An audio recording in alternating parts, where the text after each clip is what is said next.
o trabalho avaliativo de história, tá bom? Vamos lá? Número 1. Sobre a cessão de capitanias hereditárias durante os primeiros anos da colonização do Brasil, responda V para verdadeiro e F para falso. A coroa portuguesa distribuía terras, as capitanias que eram depois divididas em grandes propriedades. A cessão de capitanias foi feita com a intenção de afastar comerciantes portugueses do território brasileiro. Donatários eram os funcionários da coroa que controlavam as relações com os indígenas. As capitanias hereditárias estão na origem da formação dos latifúndios no Brasil?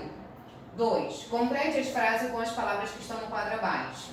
Municípios, pau-brasil, colonização, açúcar e engenho. Os pontinhos brasileiros são formados em grande parte por espaços rurais e urbanos. B. A primeira atividade econômica dos portugueses ao se instalarem no litoral brasileiro foi a extração de em grande quantidade da árvore pontim-pontinho para ser vendida. C. Pontim-pontinho é o processo de ocupação de um território. D. O pontim-pontinho era um produto raro e muito apreciado na Europa. Por isso, era vendido a preços elevados, gerando altos custos. E. O local de produção açucareira era chamado pontim-pontinho. 3. Assinale a resposta correta. A. O que é monocultura? É o cultivo de um único produto agrícola ou é o cultivo de vários produtos agrícolas? B. Como se chama o regime de trabalho em que uma pessoa se torna propriedade de outra, exercendo suas tarefas em condições de exploração e violência? Trabalhador livre ou escravidão? C. Como se chamam os moradores de um quilombo? Quilombolas ou quitandeiros?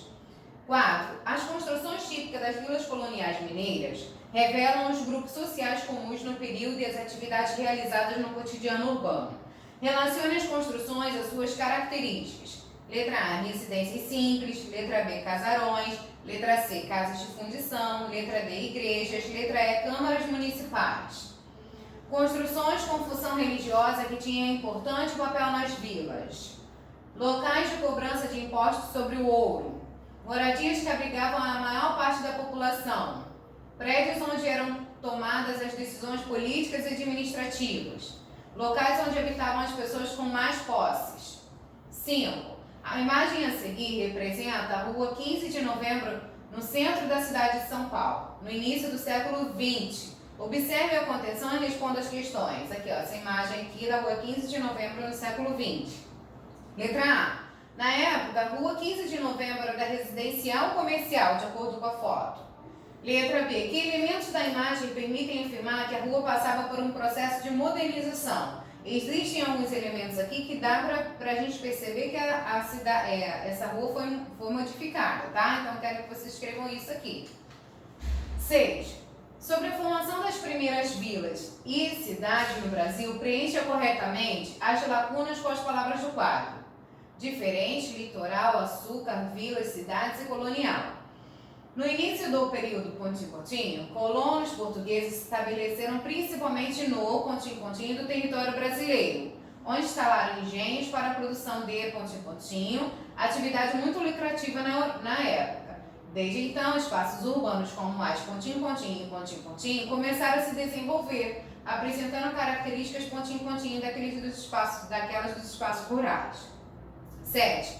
Assinale as frases verdadeiras, ou seja, marque um X nas frases que estão verdadeiras.